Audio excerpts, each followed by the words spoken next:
Welcome to Unapologetically Sensitive, where you can learn, relate, laugh, and maybe even live a bolder, brighter life. I'm your host, Patricia Young, licensed clinical social worker. This is a weekly podcast where we explore the strengths we have because of our sensitivity and some of the challenges it poses as well. The information in this podcast is not a substitute for help from a licensed mental health professional. Hey there. To the creatives, healers, sensitives, and deep thinkers. Welcome to episode 20. Today, our guest is Dr. Erika Martinez, and she's going to be talking about childhood emotional neglect. Some of the symptoms of childhood emotional neglect, or CEN, include feelings of emptiness, a void, feeling deeply and fatally flawed. You don't feel good enough. You feel unlovable or unlikable. You seek external validation to know that you're okay. Being very self-sufficient.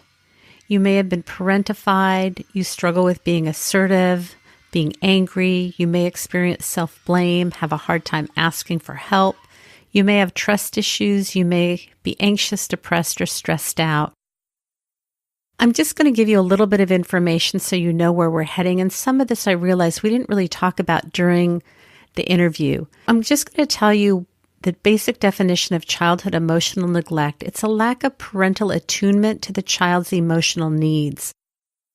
What happens is CEN is invisible. It's what failed to happen for you. And the reason why I'm bringing this up is Dr. Elaine Aron's research shows that HSPs, highly sensitive people, who grow up in environments where their caregivers were not attuned to them, so they couldn't attune to their emotional needs, and it could be as simple as having a parent or a caregiver who is not an HSP, have higher rates of anxiety and depression. And I just failed to bring this point out during the interview. It's really an amazing interview. Let me tell you a little bit about Dr. Martinez. Erika Martinez, PsyD, a Florida licensed psychologist and certified educator, specializes in the assessment and treatment of a variety of mental health conditions. Combining her expertise in neuropsychology, assessment, trauma, and shame resilience, she helps others explore life's challenging areas and brainstorm solutions using their personal strengths.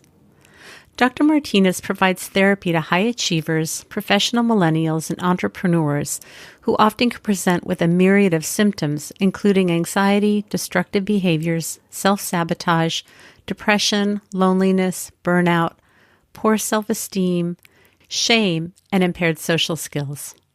Prior to private practice, she worked in secondary and university public education settings for a decade, helping parents, educators, and counselors better understand and serve students with ADHD, giftedness, and learning disabilities. Dr. Martinez is also a certified Daring Way facilitator, bringing the groundbreaking research and curriculum on vulnerability, courage, shame, and worthiness developed by Dr. Brene Brown to South Florida. Before we start this episode, I'm going to jump on at the end because I have some comments that I want to make about some things that we talk about during the episode, but I want you to hear what it is first. Also, there was so much information about childhood emotional neglect that we made 2 episodes, so there will be a second episode following up about childhood emotional neglect, and then we talk a little bit more specifically about how it impacts highly sensitive people. If you've been considering therapy but you're not sure that you're ready, I have a couple of thoughts. In bonus episode 32, called Do Therapists Have Therapists?, I talk about misconceptions about therapy, and I also talk a lot about what my belief about therapy is. The reason why I keep talking about this is the more I'm doing this podcast, the more I'm talking to clients, I'm really seeing that many times people don't understand what therapy is. There are misconceptions, and I'm seeing the power in people working with someone who's trained and skilled to work with them and how it can just change people's lives. So it's something I feel really passionate about. If you live in California and you're curious about telehealth, which means meeting online, something similar to Skype, but this is private, I offer a free 20-minute consultation, and what I've been doing with clients is having them hop on a free online consultation with me so you get a chance to experience what it's like to meet on an online platform. What I'm finding is many people say that they don't want to try it, they don't like it. They jump on for this trial consultation, and they really end up liking it, and then you get to have therapy from the comfort of your own home in your pajamas, with your pet on your lap, with a hot cup of tea where it's cozy and warm. You don't have to leave the house. There's no pressure or obligation. It's an opportunity if you want to try it. If you're interested, go to patriciayounglcsw.com to get more information and to find out how to get in touch with me.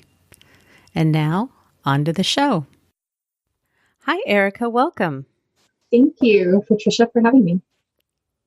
I'm really excited to have you here today. I've really been excited about wanting to talk about childhood emotional neglect, so I'm so happy that you're here to share your wisdom with us.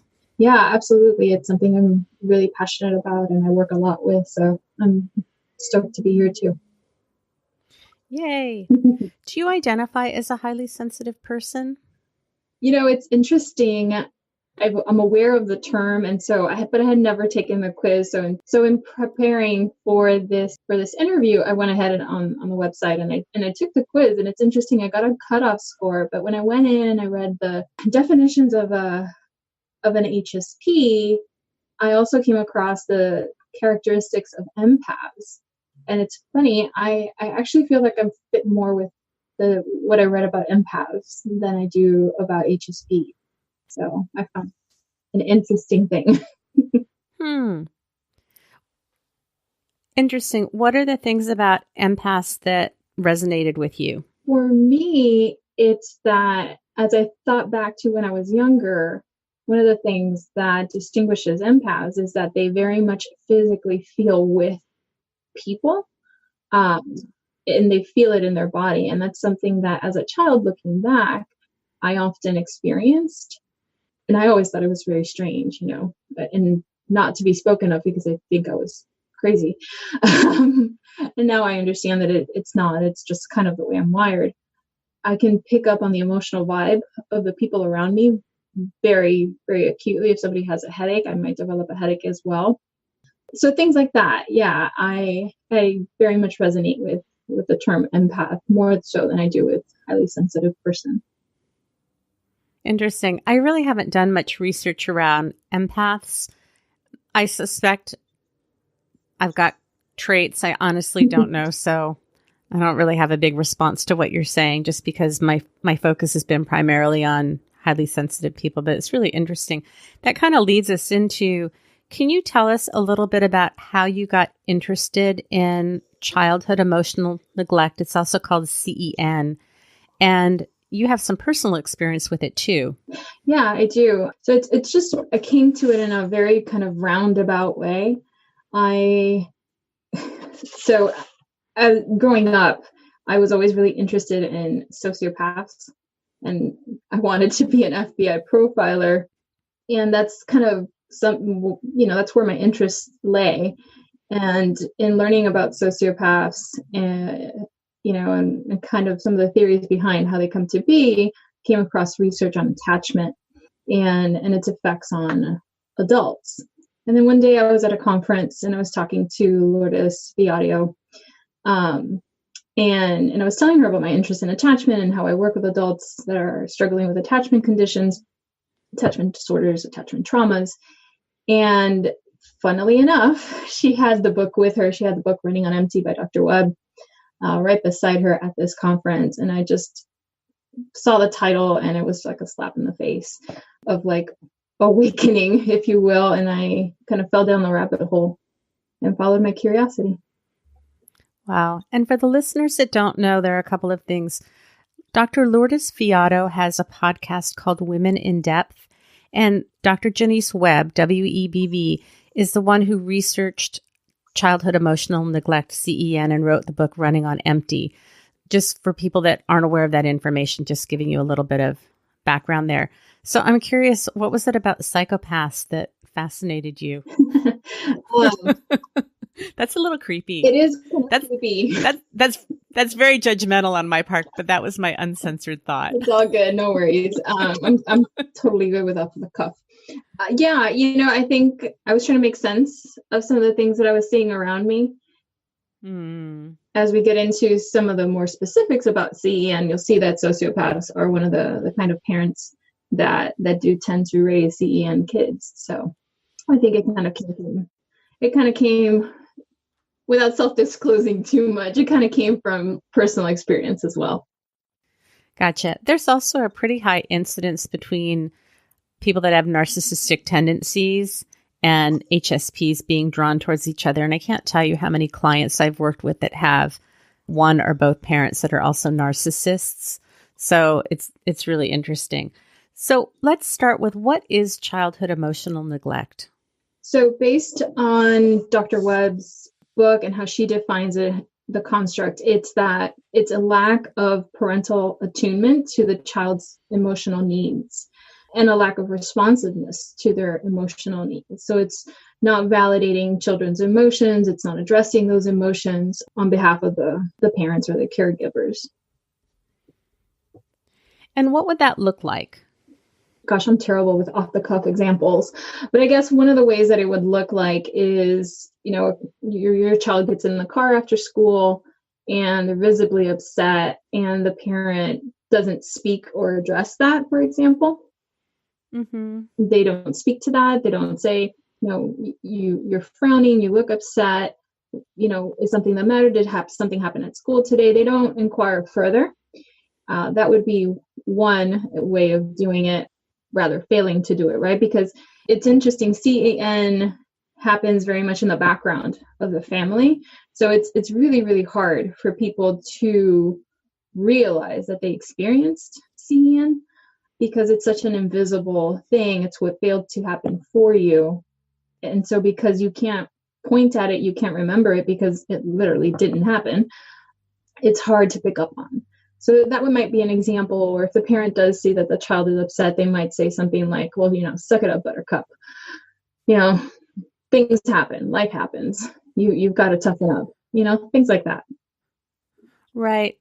From the little that I know, what I've read, and so correct me if I'm wrong, is that often people that grew up with CEN feel like they had really good childhoods. Their parents participated and there's not physical abuse. There's generally not emotional abuse, but it's that lack of, there's no language for feelings. And so while your parents may have shown up to your games and may have given you birthday parties and were present, there's not that emotional attunement. There's no emotional language. So if you're feeling sad or you're hurting or something happens, there's no language for that. So nobody addresses it, but it looks like you've got all the stuff that, a healthy child needs, with the exception of that whole emotional piece, which for a highly sensitive person is a huge part of who they are. Is that accurate? Yeah, absolutely. And one of the parenting styles that leads to CEN is called well-meaning, but also neglected. And so you can have a very well-meaning and well-intentioned parents that provide everything for you. Got a roof over your head, clothes on your back, you want for food on the table, want for nothing. And yet you can still grow up with CEN. And in many cases, I find that those are difficult cases to get the person to identify. And with CEN, there's a lot of denial when I first introduced the possibility that CEN might be at work in their lives. Once they start to learn about it, they start to kind of realize, oh gosh, yeah, this did happen, or this did not happen for me. And, it would have been good if it had. Yeah. And so did you experience CEN? I did. Are you willing to share a little bit about it? And I did too. If you're more comfortable, I'm happy to start. I don't want you to feel put on the spot. No, it's fine. Gosh, I guess I grew up with my grandparents, and my parents got divorced when I was very young. I don't know if I was in kindergarten or just about to be in kindergarten. And it was kind of just a strange setup because my family is an immigrant family, and And it's often where I see it happen a lot. CEN nowadays, I see it a lot in immigrant families, especially working here in Miami, Florida. But yeah, I grew up in this divorced family being raised by grandparents because my mother really couldn't take care of me. My father was doing the best that he could. And that's one of the types of parents, right? That it does lead to CEN, right? The struggling parent. And so my dad was going to medical school and he was studying for his boards and he was trying to do well for himself and for me by proxy. But, that's a lot to manage for a single parent. So Sure. that's kind of how I grew up. Yeah. Right. And how I would imagine for immigrant families, because the goal is survival, Mm-hmm. emotional language is, chances are people didn't get it from the previous generations, but that's a luxury. If you're looking for survival, you're trying to feed your family and just keep a roof over their head. Right. And in the midst of that, assimilating into a culture that's very different as well. Yeah. So it leads to depression. The kids are taking care of themselves. I mean, we still have latchkey kids here. It's not something that's gone away in immigrant families. And that also leads to CEN. Those kids that take care of themselves are because the parents are off providing for the family, working a couple of jobs in many instances. Those kids, we call them parentified, and it's the child as the parent. So, yeah, it happens. Yeah, my parents got divorced when I was 5, and this wasn't even my biological father. But one day he packed up and left. There was no discussion. So that's where my abandonment issues happened, that all of a sudden people are in your life and they're gone. And my mom is a single parent and a highly sensitive person, but we didn't know it back then, and was very anxious and had rules to kind of manage all the anxiety. If I was sad, I had to go to my room. There was a chalkboard that I could write on my feelings outside my room, but who knew what my feelings were because we never talked about it. Right. And I can remember I used to love to smash glass in the alley where we lived. I felt so powerful because all of this stuff would build up, and I was doing my own laundry and making my own breakfast and would be alone at age 7, having to do all of that stuff. And if my mom wasn't dating someone, I was her partner. And then if she was dating someone, if he didn't like kids, then I was kind of discarded. My mom and I have done a tremendous amount of healing work, and we're in a really good place. She lives with us now, but I went through treatment, and at age 30 was for morning check-in for my eating disorder. We'd have to check in with our feelings. I couldn't even tell you what I was feeling. I had a contract where I spoke in one sentence because I learned to use a big wall of words because my mom couldn't deal with feelings. So I learned to be incredibly intellectual about things because that was the only way I could communicate. I share this because if you're a longtime listener to the podcast, I have lots of feelings, lots of wounds, and I've really done a tremendous amount of healing. So if you feel like you don't have any hope, we can all make changes and grow. Yes, absolutely. Like even with my own CEN, I've done a lot of growth. I often tell clients like we get hurt in relationships, but we also heal in relationships. And I think that's a really, really powerful thing for people to know, that there is hope, right? You don't have to stay where you're at. You can, if you choose to, change and grow and deepen your relationships with people. You don't have to hide highly sensitive nature. There's people who are more than happy to embrace you and willing to accept you as you are. Right. So if someone's listening right now and they're not sure if they experience CEN or not, what would somebody be experiencing as an adult? What feelings would they have? What would their relationships look like? Can you give us an idea? Sure. For a lot of people that experience CEN, they might have grown up in a household, like you mentioned earlier, there was no place for emotion. Emotion wasn't discussed. Having emotions wasn't addressed. If somebody was having emotion, everybody kind of turned their back and moseyed on down and did their own thing. Sometimes, especially for highly sensitive people, I think that they often get scapegoated in CEN families. They're ridiculed for their deep processing of emotion. And so they can feel very wrong and very much the odd man out, so to speak. A good place to start to learn more about it would probably be, if you don't have a lot of time, I would recommend jumping on Dr. Webb's website, and I'm sure you'll include it in the show notes. You can take the CEN quiz. That's a good place to start. Reading some of the blogs that she's got on that website is helpful as well. And then if you've got a little bit more time, you can probably start by reading the books. First one is Running on Empty, and then the second one is Running on Empty No More. And I think the second one is, I mean, they're both very powerful books when you start to read them. I find the second one incredibly powerful because it really gets into the healing process, what the healing process looks like when you're in a relationship as an adult, and how CEN shows up in personal relationships and how it shows up with your parents, and then also how it shows up with your own kids when you have kids. It does help instill a lot of hope in people that feel that CEN it's just their destiny. It's nothing that they can do, and it's really not. You don't have to live like this anymore. There's work that you can do. There's exercise and there's tools out there to help you move beyond it. Do people with CEN have this sense that things just aren't good enough? Do they have a sense of emptiness? What does it look like? If someone were to show up to therapy, what are some of the things that they would tell you if they had experienced CEN? I really just want to paint a picture of what it would look like. I think it really depends on what kind of a CEN household they grew up in. There's 12 different kinds of CEN households that Dr. Webb identifies. The presenting symptoms, if you would, kind of look different, but in terms of commonalities among them, there's definitely, as you said, the feeling of emptiness inside.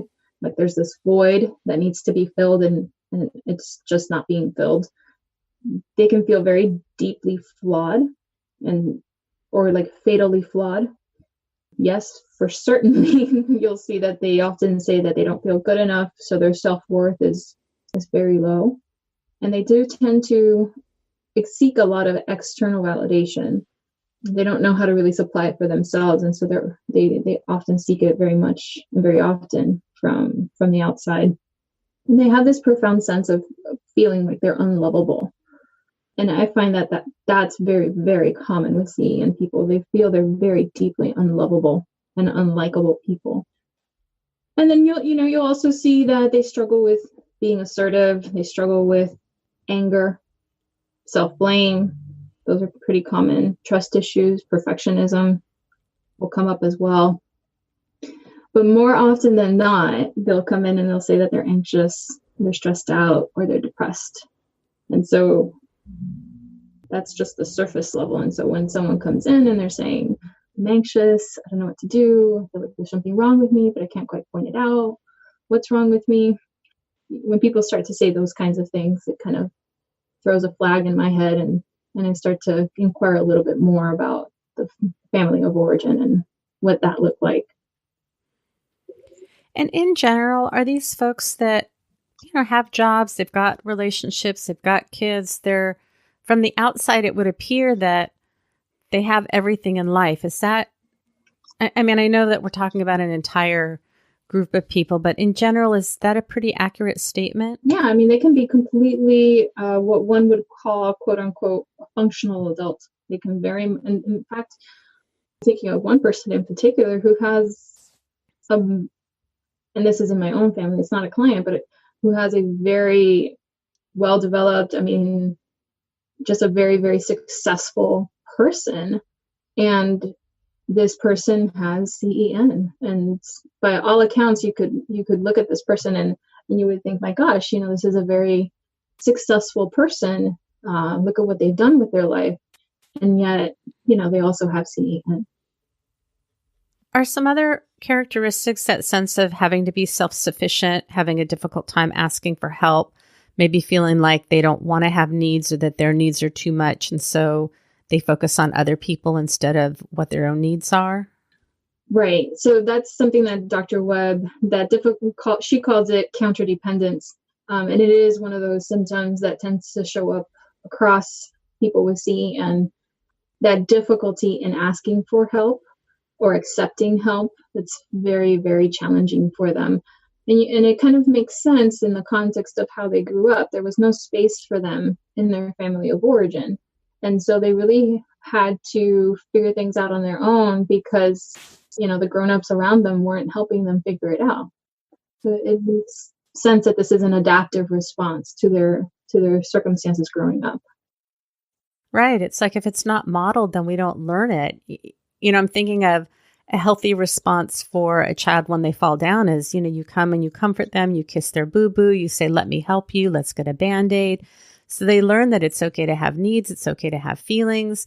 They come to you, little kids that are in environments that are responsive will come to you and ask for the caregiver to kiss their boo-boo because they're learning that it's okay to have feelings and needs. But if you grow up in an environment that's not responsive, then you learn to take care of that yourself, and then you internalize that it's not okay to have needs. It just makes sense to me. Yeah, absolutely. And, I think when you described that, it brought to mind boys, especially like in Hispanic families, boys will fall down, they'll scrape their knee, they're crying, and they'll be told, boys don't cry.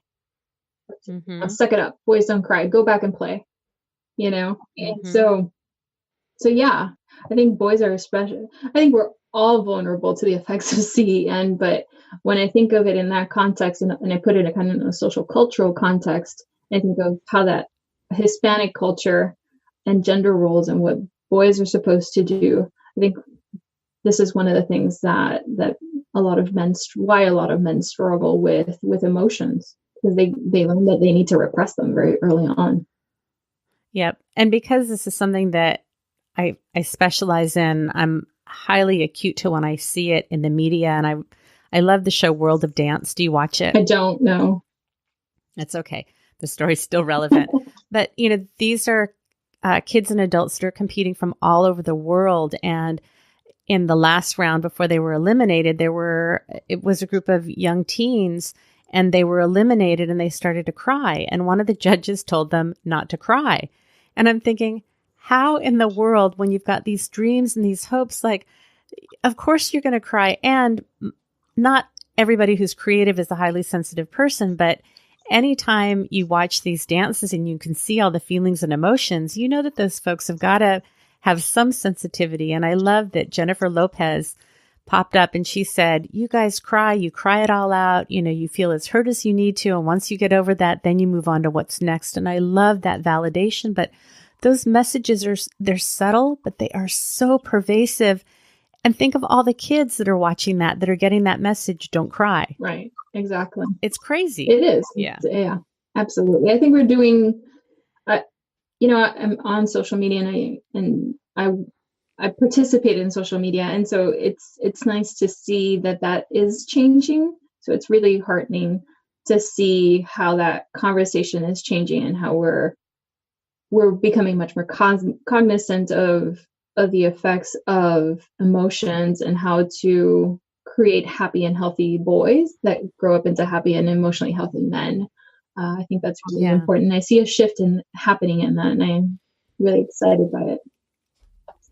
Yeah, Ted Zeff, and I'll put this in the show notes, his last name is Zeff, has written a number of books about the strong, sensitive boy. I'm not saying it exactly correct, but I'll look up the name of his book and I'll put the website on, because I really think that men and boys suffer so much in this society, especially those that have more sensitivity. Our culture is just not geared to respect and honor the gifts that sensitives have, but boys especially. Yeah.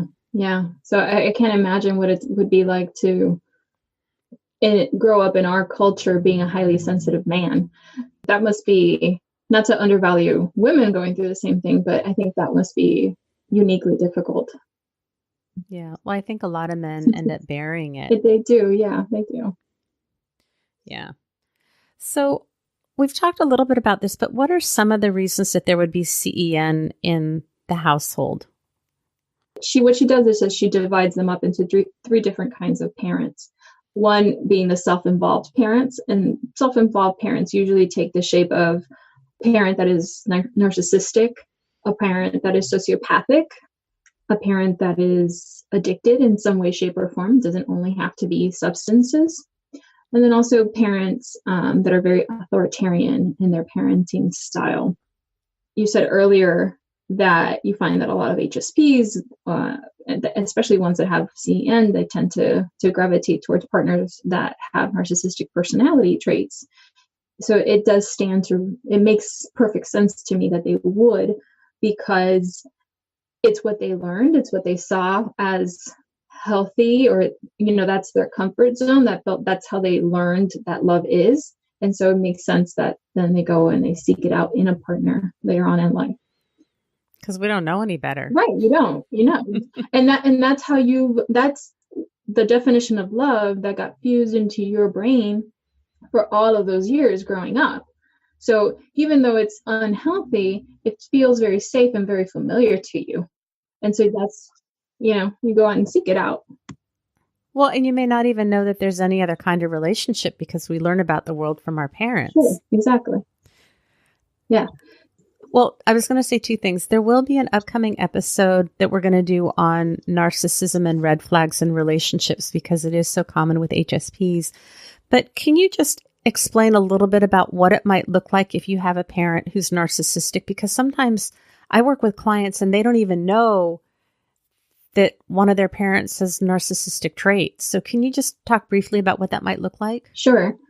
And I'll also expand a little bit beyond that, because I don't think it's just narcissistic. I think it bears to say that it's probably anybody that has a personality disorder in the cluster B family. So narcissism, antisocial, which is another way of saying sociopathic or psychopathic, borderline, and or histrionic. If you grew up with a parent anywhere in that cluster B, there's no space for you emotionally in the relationship between that parent and that child. And it's all about the parent. It's all about the parent's emotion. It's all about them. The focus is on them. And if the focus is on them and their attention is on themselves, they have nothing left to give to that child.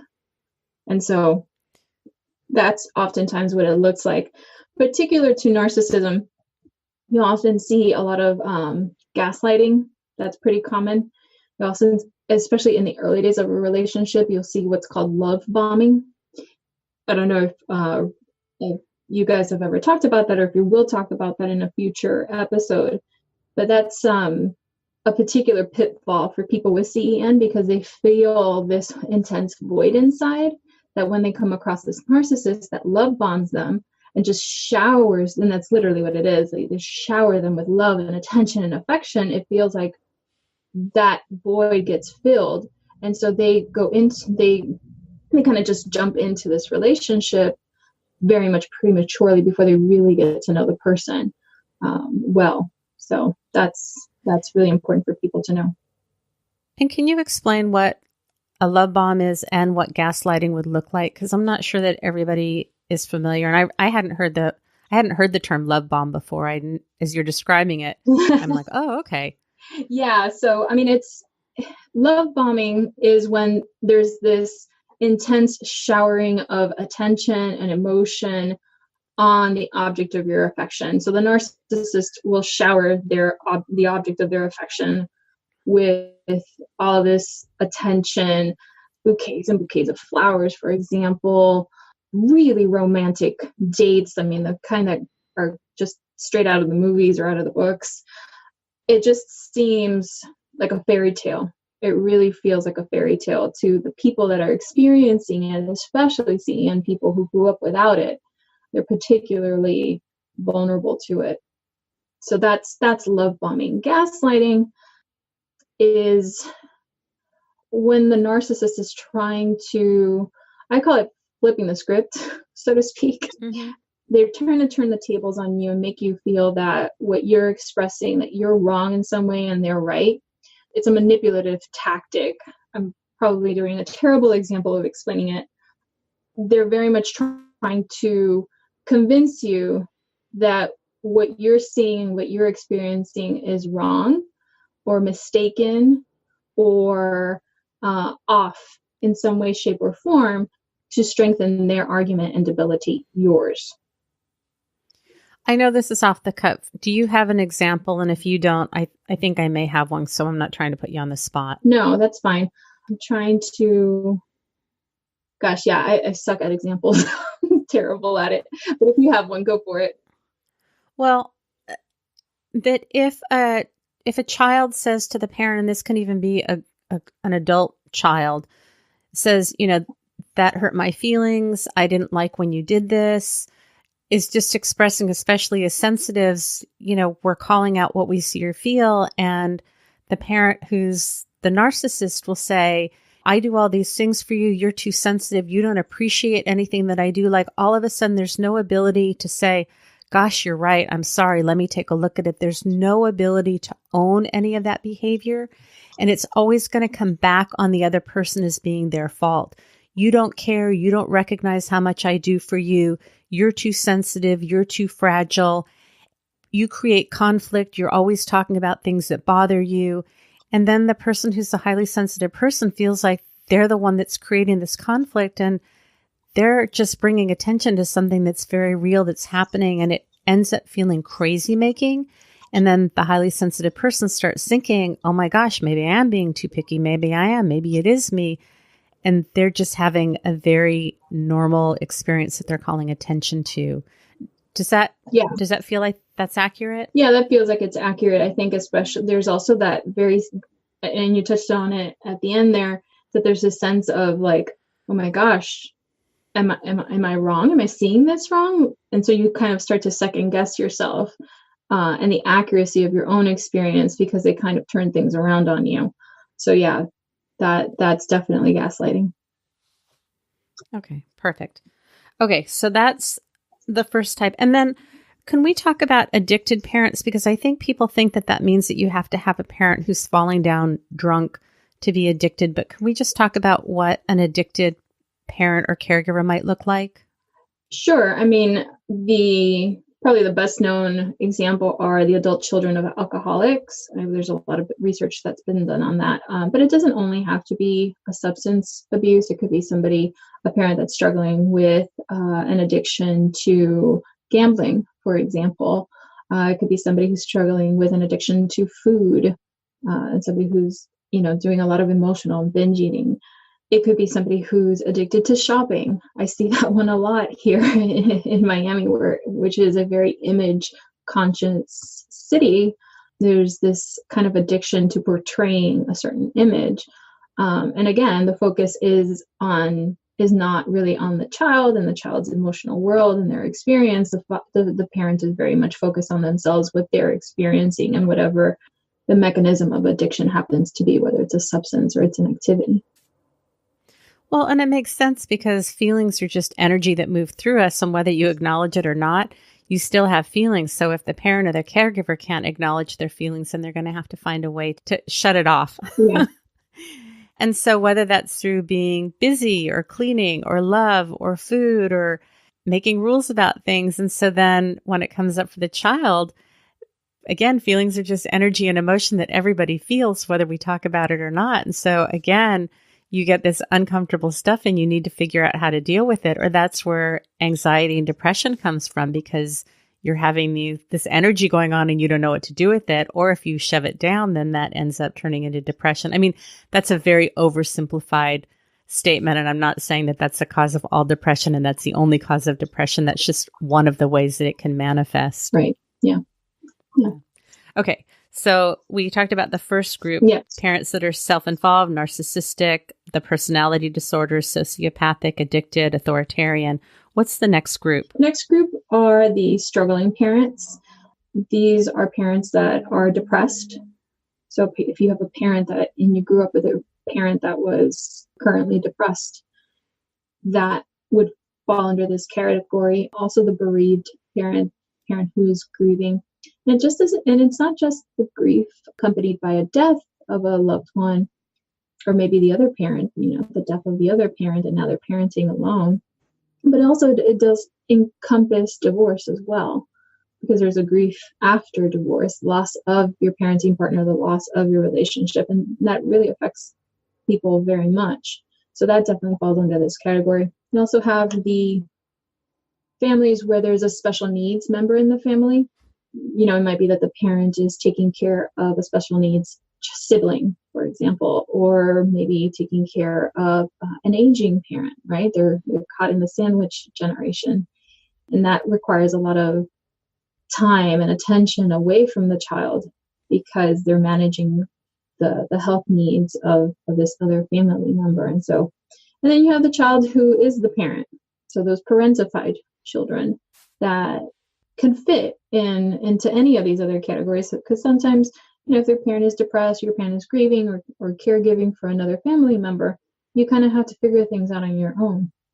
So that would be the fourth type of struggling parent. Raise his hand for parentified. Yeah, same here. Same here.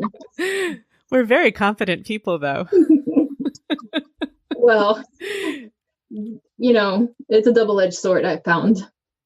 Oh, absolutely. And I definitely recognize my tendency to overfunction. And as a parent with my kids, now that I've got twins that are 18, they're off in college, and really seeing where I'm continuing to overfunction and it's just not working. Right. So, yeah. Okay. We ready for the third group? Yeah, absolutely. And I think, and these are the ones you touched upon earlier, which are the well-meaning, but also the well-intentioned parents, right?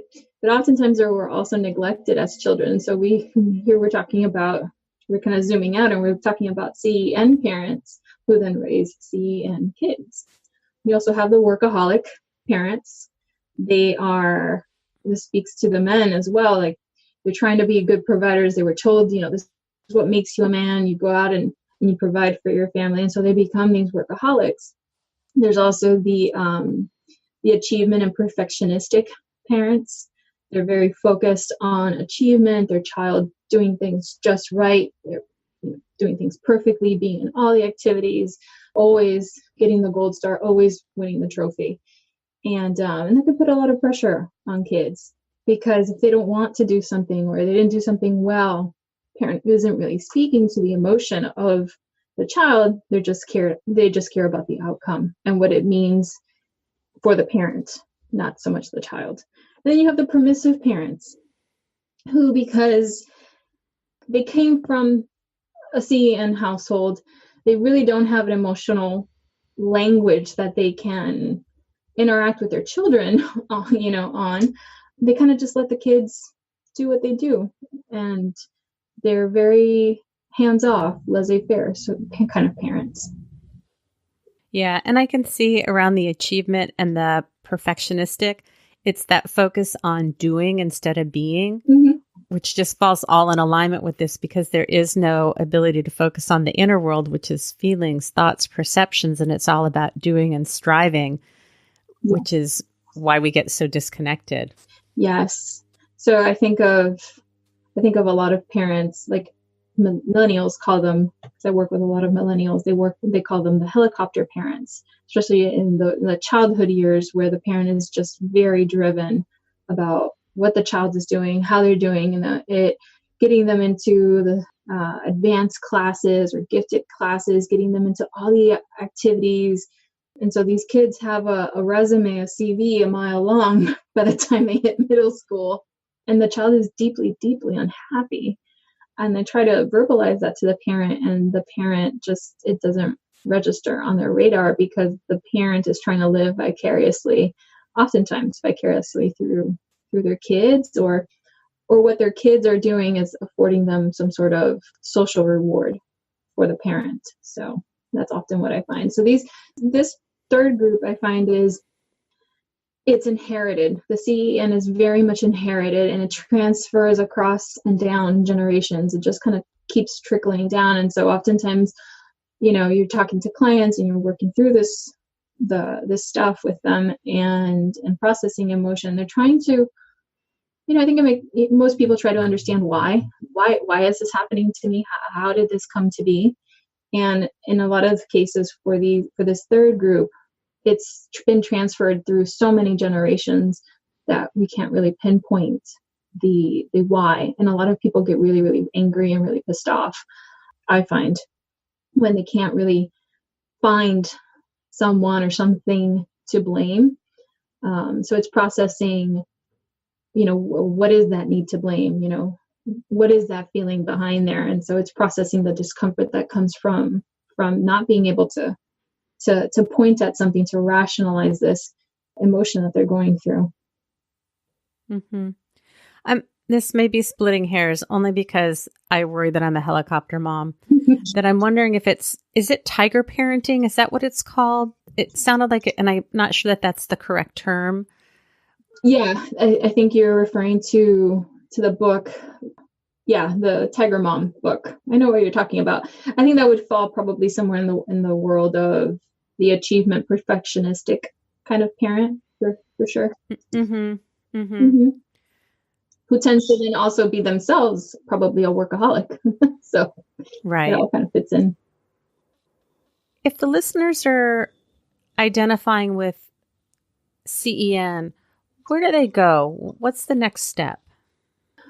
Well, I mean, if they're identifying with CEN and they think that, this might be them, certainly, as I said before, you go and I think you would go and read some of the blogs on Dr. Webb's website. I think you can take that quiz and get a sense of where you fall in terms of CEN, whether you might have it or you might not.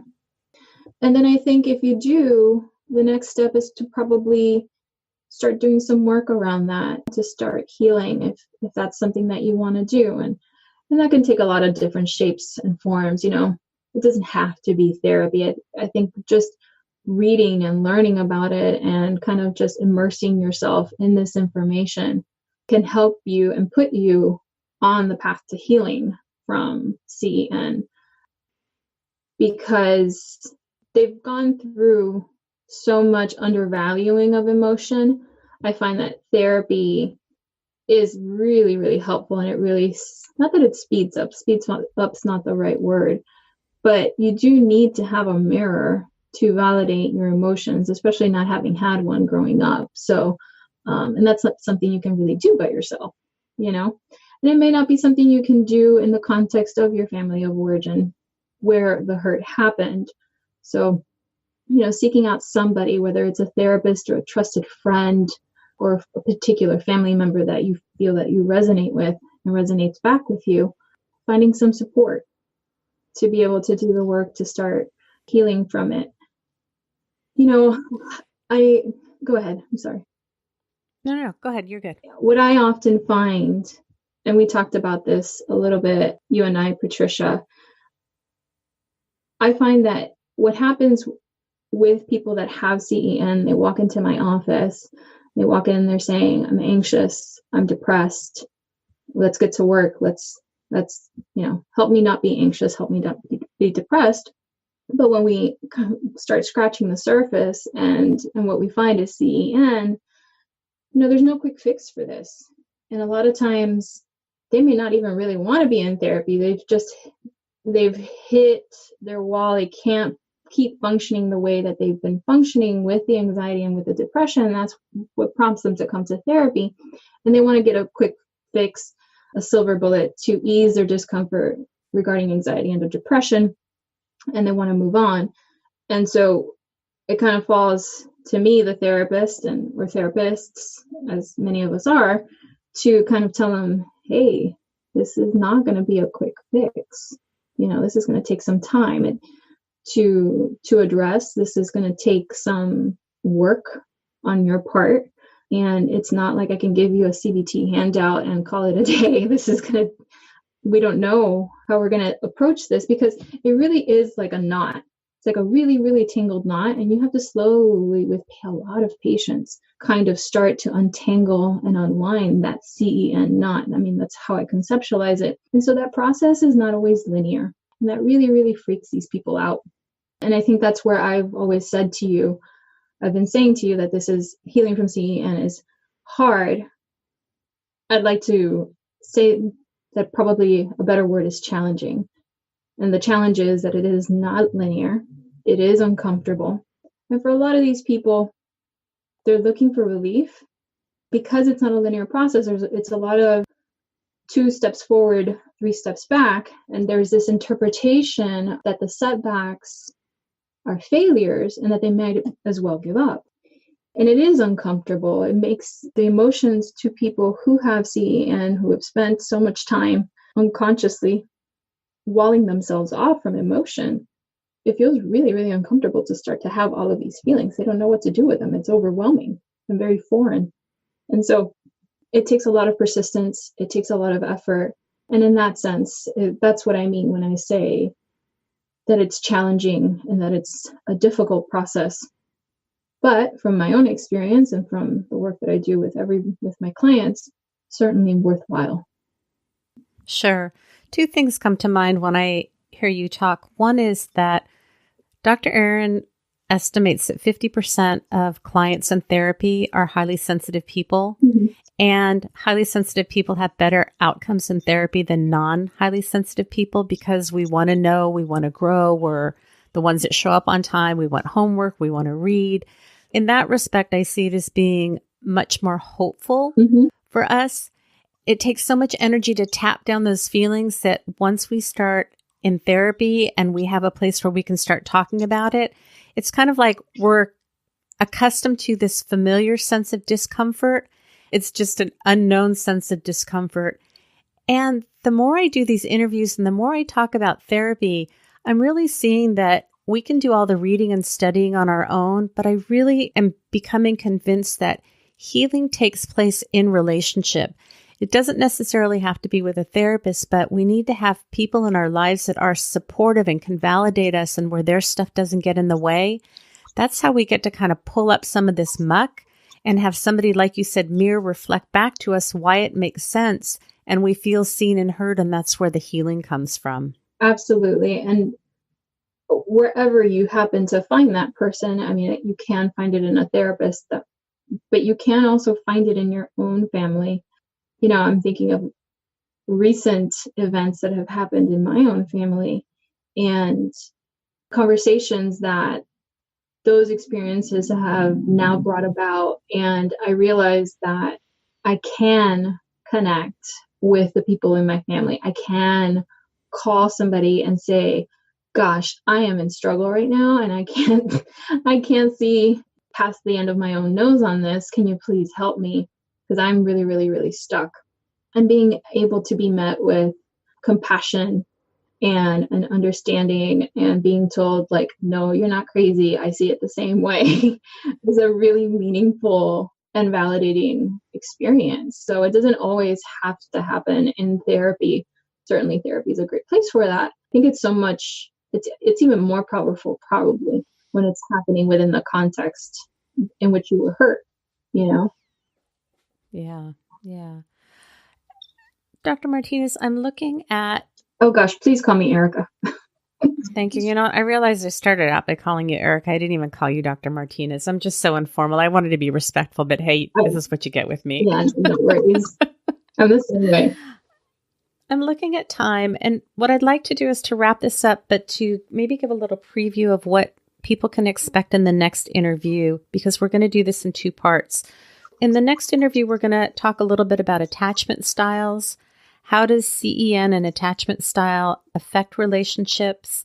There's an article that Dr. Webb wrote that we're going to talk about how childhood emotional neglect undermines the highly sensitive person's three greatest strengths. Yep. And we're just going to hopefully give you some tips and tools that you can apply. So you can look forward to that in the next episode. Erika, what are some things that you're working on right now, and where can people find you? Yeah, thanks for asking. You know, I'm always blogging, and the blogs are taking a more personal turn recently. So I'm excited to share that with the audience, doing a lot of book reviews as well on the blog. And I'm going to start doing more YouTube videos, to just little bits, if you will, little bites and bits that people can listen to in 5 minutes or so, just so that I can start getting some information out there. And then I'm doing a Daring Way training. I'm also a certified Daring Way facilitator for the research of Dr. Brené Brown, which is about shame and courage and shame resilience. So I'm doing the Daring Greatly group next Saturday, February 23rd. That's exciting. Where can people find your blog online if people don't want to go to the show notes? Yeah, absolutely. They can go to my website, which is envisionwellness.co/blog. You can see all the blogs. There's about 80, somewhere between 80 and 90 blogs on there about different topics. I blog mostly to my millennial audience, but it's certainly information that can help people. And I'm also on all the major social media platforms, particularly Instagram, trying to join the Instagram family. It's Envision, EN, correct? Yes, EN. And what's your Instagram? Envision Wellness CO. Okay. And how about your YouTube? If anyone wants to, they can go to the website and they'll see the links at the top corner for all the main social media accounts. So that'll probably be the easiest way to connect. Excellent. Thank you so much for being here, and can't wait for us to jump back on and do the second part of this. Yes, absolutely. I'm excited for that as well. All right. Have a great day. Thanks, you too. All right. Bye-bye. Bye. Thanks so much for listening to this episode. I hope you found it helpful, and the next episode is also amazing. One of the things that occurred to me while I was editing is that Dr. Martinez and I were really fortunate in that we were able to work through some of these issues for me, with my mom, and with her family. I know that many people are not able to work through the challenges that they have with their family members, and I just wanted to acknowledge that. So what I imagined is, as you were listening, if you have a family where you're not going to be able to work through it, rolling your eyes and going, yeah, that's really going to happen in my family. If you are fortunate to have a family where you can work through it, that's great. And if you can't, there are ways that you can learn to set limits, boundaries with your families, maybe choosing to not have contact with them. I just wanted to acknowledge that not everybody is able to work through these issues with their families. If you're interested in getting more information, I have an Instagram account called Unapologetically Sensitive. You can go to the show notes at unapologeticallysensitive.com. There you'll be able to get contact information. All my social media contacts are there. I love getting emails and hearing from you. Tell me what's going on. Tell me if this resonated with you. We also have an amazing Facebook community called Unapologetically Sensitive. There are so many creative and amazing folks in there from all over the world. So if you're interested in joining, hop on over to the Facebook group. Remember, sensitivity is nothing to apologize for. It's our superpower. Have a blessed day.